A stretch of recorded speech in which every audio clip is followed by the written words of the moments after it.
I zoomed really close. It's a beautiful, beautiful Tuesday. Yeah. Oh no, today's Wednesday. Is it Wednesday? It's definitely Wednesday. The week has been flying. I know. Wow. What a nice surprise. Well, 72 degrees out. it's a little warm. Yeah. You know, your boy in here in the hoodie. 72 degrees is the perfect temperature. So you keep the upper half nice and toasty. You don't do this.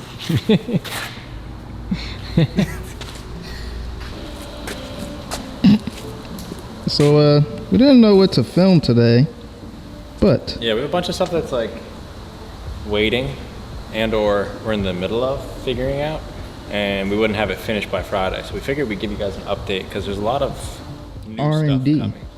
R&D. this is R&D right Xavier now. loves his R&D. We're in a very big R&D phase, so we'll leave it at that. But yeah, we have some really big news for both cars. You want to start with yours? Or you want me to start with mine? We'll start with yours, because yours, I think you have it more planned. So, she looks great. We still need to finish up the headlights. I ordered new LEDs to rebuild the headlights because I didn't like how bright they were with the setup I had before. So I popped all those LEDs off and I got new boards. I just need to get the new LEDs in.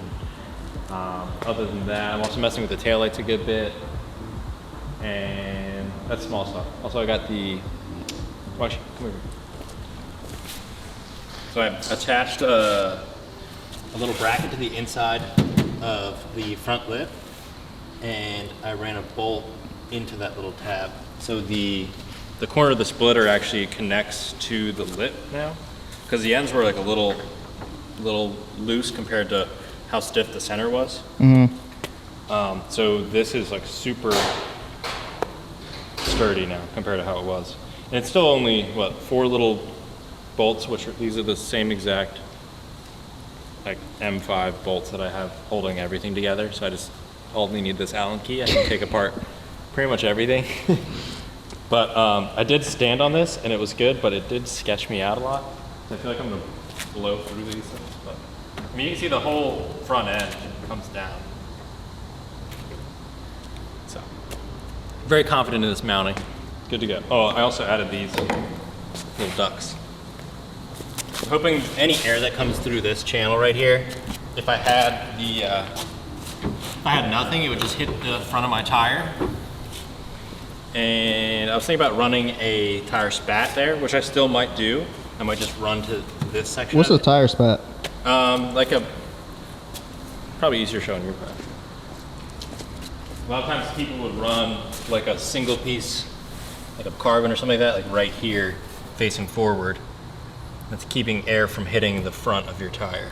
Oh, yeah, I've seen those. Instead, which I might still do, honestly. But I figured at least this curve, even if it's just on the outside, would keep a lot of the air moving and hopefully maybe Jesus. away from my front. Obstruction got a big bear coming in. This is Boba making his debut. He was literally just looking for somebody to scratch him. If I stop, he might just go after you. Or he'll just come back to me. Oh yeah. Hey, Oh boy. What's up? Hey, what's up, man? You want to give me some scratches? I think he's looking at my microphone. Yeah.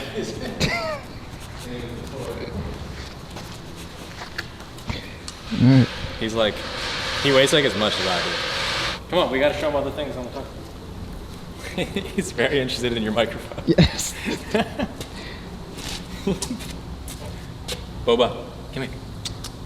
He is definitely not budging. I can't even think of it. I can't either. Yo, tire spats is where we left off. Oh, speaking of tires, you say you changing the wheel size? Oh, yeah. So I'm gonna bump up. I was talking to Dave from Speed Academy a lot, and he's thinking that it might be better if I average out my wheels a little bit more, make them a little closer. So I'm going to bump up my front wheels to 16s. And I have so much adjustment with these Techno Toy Tuning lower control arms that I'm actually gonna just maybe even suck them in a little bit. This is not aligned, so there's way more camber on this wheel than it's going to have. It's probably like 5 degrees or something. But what I'm going to do is run 16s instead of 15s, which I'm going to keep the same wheel face. I'm just going to get different lips. And then I'm actually going to make them wider. Because right now, I'm running like a 225. There's a little bit of stretch on this guy, but that was like the widest 15-inch archer blade I could find. But what I'm going to do is actually bump it up wider and go with a 16 and see if I can find, at least set the offset of it, but I'd like to find like a 275 in the front. Another big thing is, you know, we've been looking for an ECU. I mentioned in the other video that I would like to work with Link ECU. And of course Dave knows them, because Dave knows everybody. And he got me in contact with the guys over at Link, and they agreed to jump on board as a sponsor, which is That's awesome. big, yeah. And in the video, I mentioned that they don't have any S2000 specific ECU, so I'm going to have to use a regular ECU like a generic ECU that I have to pin the whole thing in myself. But it just so happens that they're working on their S2000 ECU and should be coming out in a couple weeks. Damn. Timing was just perfect. Yeah. The guys at Link are awesome. So this just worked out. It's so great. And the guys at MA Motorsports really like tuning with Link. We talked to the P-tuning guys and they don't tune with Link, so we might just go with MA Motorsports for tuning from here. It's also a lot closer to us. Extremely. Like a lot, like a third the distance. I did a lot of R&D on the taillights, trying to get like the perfect, like not like bright in your face LEDs that we had before, but maybe like diluting them a little bit with like polycarbonate rods, but we'll save that for another episode because it's pretty in depth. What other big things? Figured while I'm waiting for the ECU to come, I'm gonna see how fast I can maybe swap out my fuel system. Yeah. Because my fuel tank is not, it's not rated at, I could do like the SCCA stuff with this fuel cell, but to actually do super lap battle, I'll need to change fuel cells. And then I figured while I'm doing that, I might as well bump to a bigger fuel pump. So when I want to do E85, I can do it, but I'm also thinking if I'm tuning anyways, Yeah, I think all you we need to can do is add a flex fuel sensor and some bigger injectors. Hey, when you do that, you know, might as well just do we're gonna that. be doing that at the same time because I just need injectors. I have everything else. Yeah, so. It's been like I think it's been 3 years. I have the parts just sitting in my basement. He's been telling me, oh, this winter I'm gonna do E85. I'm gonna do E85. Every winter comes around, I'm like, it's too cold. I'll do it another time. But I feel like there was another big thing that we were missing. Oh, yes, there's a huge thing. Oh, come here. Jesus. The crazy thing is it looks very large for it's like a huge case, but What are we looking at here? if you know, comment. We're gonna give you a minute. It's like, I'm not gonna wait a whole minute. This is a Ford 8.8 rear end. So it's a stock LSD. This is actually out of a Ford Explorer, 2010 Ford Explorer. Why would I have a Ford 8.8? Because To make me jealous and to have my friend Abdullah talk trash. because he has an 8.8 in his 2000. I always keep thinking like I have my second, the 280Z to build, and for my wife's car. She keeps calling it, so that's what we're calling it. You can find these diffs for so cheap. If you have an issue on track, I'd rather have like 2 diffs, like an extra diff, just laying around. And I bought this diff for $230 and it got shipped to me. That's it? Yeah. That's wild. Yeah. So, it's lighter, number 1. Number 2, it can handle more power than R200. And number 3, they're dirt cheap. And number 4, Technotoy Tuning just came out with a huge, just swap kit for the whole rear end. And they sent me 2 of the pieces so far for the rear end, but since they're a sponsor, they're awesome. Their kit comes with the full, like this is all you need to buy. But yeah, so you don't even need to have a back diff cover because they actually machine their own diff cover that doesn't have these mounts on it. Yeah. That bolts up to their mustache bar that they made.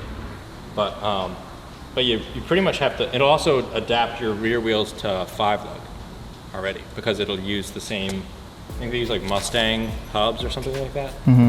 So it'll be 5 by 114.3. So what I actually did was luckily enough found a guy on eBay that was selling a set of 4 15-inch wheel faces that are 5 by 114.3 already. So all I'm gonna do is paint those faces white, pop these faces out, put those faces in. So my front's still just 4 lug, but what I'll do is I'll have 2 sets of wheels, and I'll just have the 2 rear wheels be 5 lug, but I'll have 4 of them now. And then I'll have the 2 front wheels be 4 lug, and I'll have 4 of those now too. And for anybody, so I'll have an extra set of wheels that I could maybe have like rain tires on, or... Yeah, I was saying also, for anybody that has questions, ask away about wheels. What do y'all want to know about making 3-piece wheels? Yeah, because there's a lot that goes into like the back spacing of the face, how you mount the lips of the face, how you measure your lips. Because this is the 3-piece guide. I've done it enough. I wouldn't maybe call myself a god, but I've done it enough. We did the Z4 wheels. I did completely machine. You had like 6 faces just chilling in the back. Yeah. I probably exaggerate a little bit. I sold most of them now, sadly. My OZs are gone. I'm gonna see if I can source up the old footage when you was polishing. Yeah, at one point I had 3 sets of RS faces on the ground, set of OZ faces, and my BBS style 108 faces all on the ground. It's like Chilling. 30 faces. But I just like finding them deals on eBay, you know? Find like taking apart. Like I bought a 16-inch RS face for like $30 from Bolivia or something like that. It's like $100 to ship it, but it was fine. All right, so the highlights were new wheels, bumping up to 16s, the awesome Ford 8.8 diff kit, new fuel system, and Link ECU is now on board, which is awesome. Here, I'm gonna give me this. Tim is going to magically give us a carbon fiber Aero kit for the S2000. Ooh. Do a little kick for pizzazz. Yeah, so I already make these front flares. These are my version 1 front flares. Had these for years. So you're going to do what? Canard, splitter. Sorry, I keep cutting off your face. I don't know how to do this. Everyone just... No, it's fine. It's fine. Don't worry about it. Don't touch it. Sure? Yeah. We'll comment on my awesome like camera. So you're gonna do canards, splitter, flat floor. So we're getting rid of my V1 front flares. I'm just going for number 1, Yeah. there's a big hole in it from the exhaust. We're gonna be redoing that. He's tired of Smelling fumes. smelling fumes. Right now his exhaust is all of 4 feet long and is very loud. And plus, another major reason why you have to change it too is for when we go to the events. They can't, yeah, you have to be under a certain decibel rating, which you might. Well, not even that. The exhaust has to be behind the passenger seat. Oh yeah, true. So yeah. that was like the major thing where I was like, I might as well. Yeah, SCCA says it needs to dump somewhere behind the passenger seat. I called my local SCCA guy, and he said that with this, since it's pointing down and it's right at the back of the passenger seat, that I'd be a-okay. So. Yeah, I'm not okay. No, so. This is nowhere near behind the passenger seat. But so, needed to actually, fix the fender or do all this stuff, and we've been talking about going with like a full, just fiberglass fender with a carbon accent cutout that are more aerodynamic, so they'll have a big cut in them somewhere. Yeah, here, you show. You show, yeah. Exhaust. Yeah. All the turbulent air from that rear wheel is going to come on out that. This is the handmade GIF. So, fenders for sure. We've been playing with maybe a front bumper. We don't know. Oh, possible hood. Because I definitely need to get some ventilation going in with a lot of exhaust heat with the turbo setup. Yep, turbos will heat stuff up. It gets hot. And then a whole bunch of aero bits. So yeah, like he was saying, I'm making a mold for universal canards that I'm going to be running on my car and his car. We need to give him a good bit of aero support, so when we're racing each other. Yeah, because I'm not gonna lie. He's at least got a Some chance, you type- know. yeah. I'm gonna dust him, but it's fine. Can't be embarrassing. You can't be smoking me off with just Aero like that. Yeah, and another major thing too is, like you said before, we're both gonna be going E85, so I basically have everything at home, parts-wise. So I'll bring that here. I think the only thing I need is injectors, but we'll combine that together so that way we'll show you the things needed and I guess techniques, or I don't know, I can't think of the word, but proper way to go E85. How to do it. Pretty much universal. Yep. Yeah, you get the idea. These aren't here for no reason. These. They are. It's imaginary. Imagine it has a big wing and a Oh, and the biggest thing, that diffuser. we didn't even announce possible color change. Oh yeah, true. But yeah, so splitter, flat floor, diffuser, get his wing back on there, new fenders that'll give him some aero benefits so we can race each other. Yeah, that's the main goal. I don't even care about nothing else. I don't care about competing against other people. I just Race want to each race. other. Yeah. We gotta get Greg in there, everyone. We asked Greg about pulling his new daily up here. He's like, nah. He wants to remain incognito for a little bit.